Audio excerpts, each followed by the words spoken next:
I've been stuck in this forest for months. I have no idea where I am, but the show must go on and Summer Games Fest is happening. Now, a couple days ago, there was the State of Play. Everyone was begging for Destiny 3 in the comment section for some reason. My entire thought process was, God of War has air combos, and that's about it. So, I don't really care about that. I don't care to discuss it. Let's just go into Summer Game Fest. Now, I technically did not watch this live because my family went to see Digital Circus in theater. I have a story to keep up with. I can't mention that. I didn't watch it live because the internet doesn't exist in this forest. So, let's go ahead and start. Shout out to the guy in the audience wearing the Clutch shirt. I love Shogun named Marcus. Jeff Keighley starts us off by talking some stats. There have been more games released this year than any other year ever. But that doesn't mean that your game's gonna get buried because there are 12 games released this year that have over 1 million sales on Steam.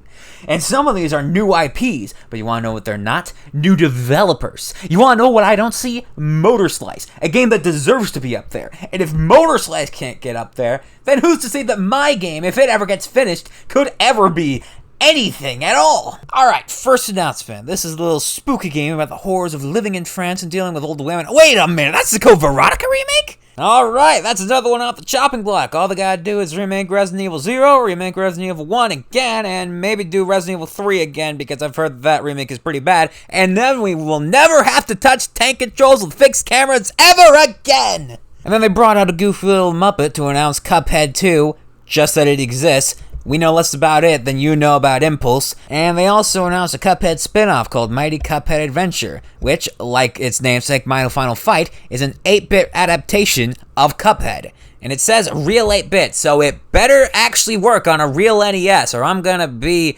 mad.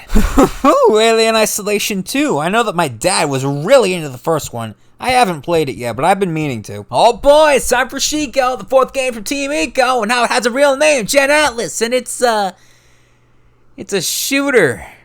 I mean, it's a third-person shooter, so it's not the worst thing in the world, but still. Blood Message looks a lot like Ghost of Tsushima, but because everyone's speaking Vomitese, I guess it's like Ghost of Tsushima, but you play as the Mongols. Stranger Than Heaven, that new game from the Yakuza devs, that's totally not Yakuza, even though it's very clearly Yakuza. Turns out they're adding Tupac. I think that's like a big guy or something, but I'm a white guy and a metalhead, so I have no idea who he is. Call me up when they got like Frederick Thorndal or something. Dead by Daylight's got a new event for its 10th anniversary. I don't play Dead by Daylight, and looking at this, is it Pennywise? Texas Chainsaw? The bleeding hell is this? Platinum's making a new TMNT game. Now, I'm not the world's biggest fan of TMNT. I liked the 2012 show when I was a kid, and I've been getting into the Eastman and Laird comics, but that's about it. But Platinum's been on my good side because of FF16 and Ninja Gaiden 4, and with this being based on the last running comic instead of any TV show, I've got hope that it's going to be 1,000,000 times better than Mutants in Manhattan. Fortnite.